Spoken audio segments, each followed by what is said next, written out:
Hey everybody, hope you're doing well. Fourth video out of 5 parts here when it comes to Renegades post-launch analysis. Tomorrow we're going to be talking about the heat system, volatile mods, artifact mods, and then the day after that my dungeon kind of prep guide should be out. So 2 days before the dungeon. I probably could have released it earlier, so sorry about that a little bit. But better than last time. Remember Sunder Doctrine, I made the guide like the morning the dungeon was going to come out. So this should be a little bit better than that. But yeah, enough stalling. Let's start talking about perks and origin traits. So perks this time around, we've got quite a few. In my preview video, I did say that I think the perks are mostly disappointing this DLC. And after doing some further analysis, yeah, it's still kind of the case. But let's get on with it. So thermal atomization, basically the way this works is around 45% of your mag remaining, you get a dragonfly-like effect. Dragonfly does a little bit more damage, so the damage is not that big. The splash is not that big either. And the damage scales down, well, up technically as your mag goes down to 15%. So in my opinion, not a very good perk, right? Situational, only, bottom half of your mag does it explode. And then the damage is also extremely minuscule, given that this perk is almost always, if I'm not mistaken, currently always present in the second perk column. So not great. Yeah, not great stuff on thermal atomization. I do maybe recommend it on the hand cannon as a swap perk if you want to use it for ad clear before you swap it to PI or something like that. But besides that, yeah, not great. Not great. Okay, delicate tuning, basically just PvP stats, not really going to focus on that. Trickle Charge, right? Trickle Charge. This one's kind of nice because basically it gives you, I think it's like a fixed amount of your mag based on the archetype. Right, so I said non-mag based percent because I had a Sciaturna, which is the energy rocket pulse with 5 in the mag and 7 in the mag, and on both iterations of the weapon, it filled 2 per bolt charge tick. So that's something to know. It doesn't seem to have internal cooldown, and it's on bolt charge stack, right? So this means if you have a Stormskeep Titan, you're basically going to get just constant reloading of this weapon, which is pretty nice if you ever get it on a rocket. I know Stormskeep is like slightly out of the meta these days. Titan in general is kind of slightly out of the meta these days. But yeah, all the more reason to run a Stormskeep bolt charge Titan. So pretty interesting stuff. Cooling Baubles, minus 35% heat if you pick up an orb or pick up an elemental pickup. Same amount for both. There are some like rotations where certain weapons, for example, like the new hand cannon on Civil Discourse, you pick up an orb or like an elemental pickup, or like, for example, that new SMG Fast Talker, you pick up an elemental pickup and it will like help you shoot for longer. But I think that's pretty niche and kind of a waste of a perk. And people have discovered alternatives for both weapons that I just mentioned that don't require you to waste one of your perk slots.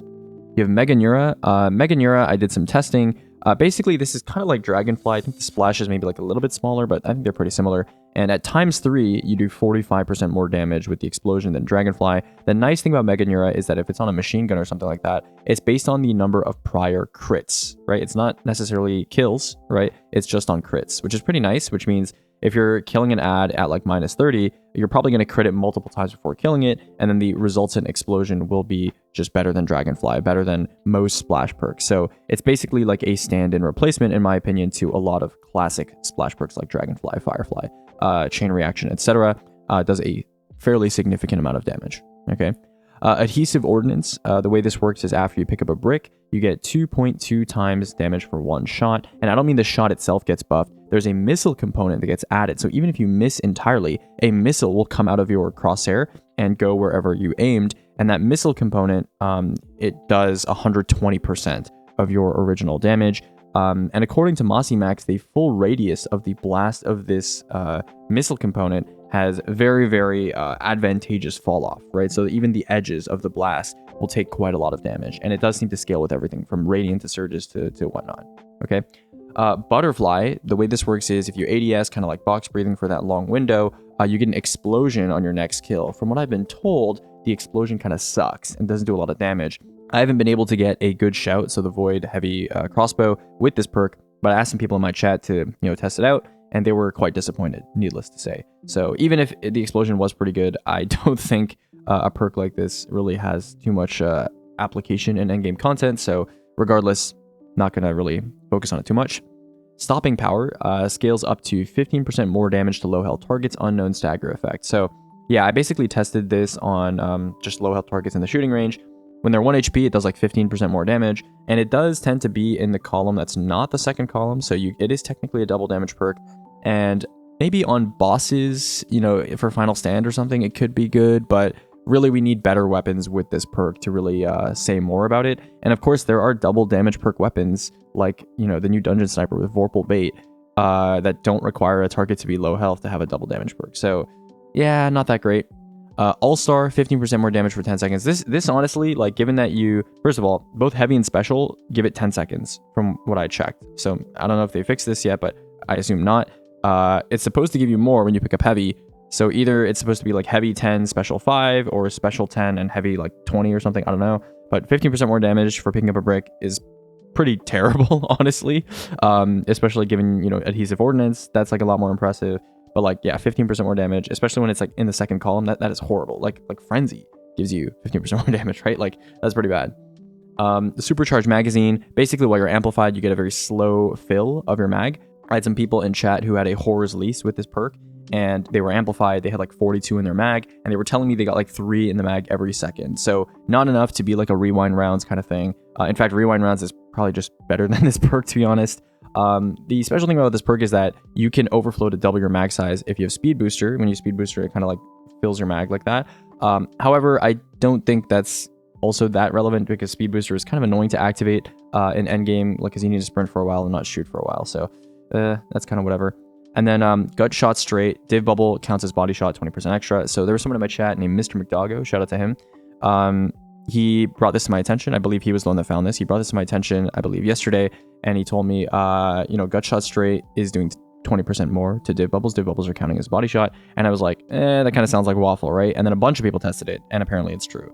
So the current god roll for A499 is Gutshot Straight and Aggregate Charge. However, we are assuming that it's going to be disabled, because that's obviously not intended. So, I mean, you could farm for Snapshot instead. I can almost guarantee you that Gutshot is going to be disabled. They've disabled perks for day ones before. I don't think them disabling Gutshot Straight is going to have any, you know, external consequences besides the one they intend. So I have no reason to believe that they wouldn't disable Gutshot Straight. But if you want, you can farm for it too if you want. Okay, so that's it for perks. Let's talk about origin traits. Origin traits are like a little bit more interesting, or actually there's one that's very interesting, or very OP. And we'll talk about that in a second. So first we have Air-Cooled Core. Air-Cooled Core is on basically every single new weapon, including non-heat weapons, which is a little bit interesting, but you know, some of them have it as well. And the way that it works basically is if you sprint for a little while, you get 6 seconds of a free reload boost, right? It's not a major reload boost, but it's there.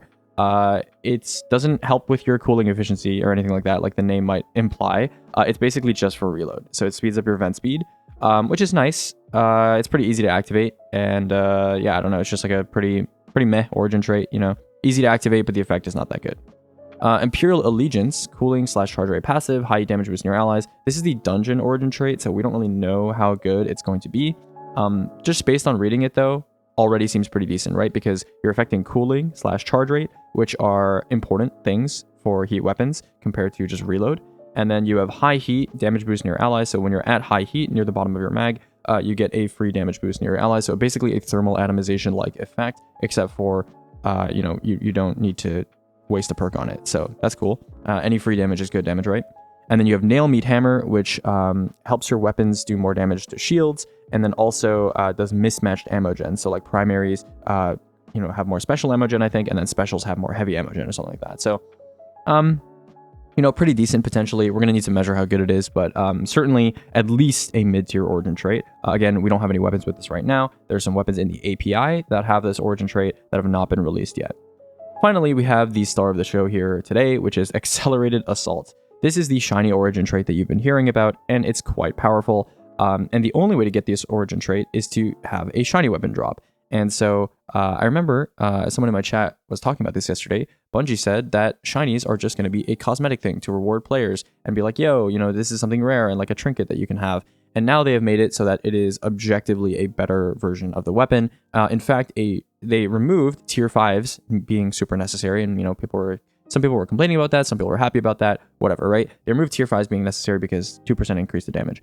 Accelerated Assault gives you 5% if it's a tier 4, and then if it's enhanced, it gives you 6% damage, free damage, essentially free damage for scoring a couple hits. So now your RNG isn't getting a tier 5, which back then it wasn't even RNG, or getting perks. You need to get a shiny to get perfect damage. And it's not like that insignificant either. It's like, it's an entirely different origin trait. It's 6%. And not only that, but some weapons are able to shoot for longer. Like, for example, Uncivil Discourse requires this origin trait to hit its optimal Lucky Pants rotation, right? If you want to be hitting 18 shots, 17 shots, even 15 shots, right? You need this origin trait. You need this origin trait, especially if the rest of your roll is not perfect. So, I mean, it's a nice origin trait. Don't get me wrong. This is one of the best origin traits we've ever gotten. It's because it's essentially, if you read here, you get 10% of your mag/heat refunded, like reloaded from reserves. And if it's a 1 mag size weapon like a heavy sniper, instead you get a reload boost, and you get 5% or 6% if it's enhanced damage for 4 seconds on 3 hits. And you can basically activate this constantly. So you're getting like a rewind rounds-esque effect, or like a triple tap-esque effect without the free ammo you're pulling from reserves, and you're getting a damage boost at the same time, which is one of the strongest origin traits that we've ever gotten. And it's only on shiny weapons. So make of that what you will, but now it's actually more important. Like, for example, on A499 on the heavy sniper, it's more important that you get a shiny than that you get a tier 5, which is pretty crazy, right? Like, it's more important that you get a shiny tier 4. A shiny tier 4 is actually leagues better than a non-shiny tier 5, which is, you know, make of that what you will. Okay, and then Bray Legacy, yeah, I tested it with Haliaetus. Haliaetus is basically dead. I already dismantled my Haliaetus. And on the new sword, 86, the new portal sword, I think, yeah, also Wolfpack's cluster, you know, from Ergo doesn't work with that either. So don't expect anything crazy with Bray Legacy from that sword. Yeah, that's pretty much it for today. Today, I'm also going to be doing my damage testing for the dungeon for rotations and stuff like that. Yeah, nothing too crazy besides the Gutshot thing since yesterday. I'll keep you guys posted tomorrow if there's anything interesting. We're going to talk about the heat system, my artifact mod testing in tomorrow's video. And yeah, happy farming. Good luck getting your shiny snipers, your shiny hand cannons. And yeah, you guys have a good one.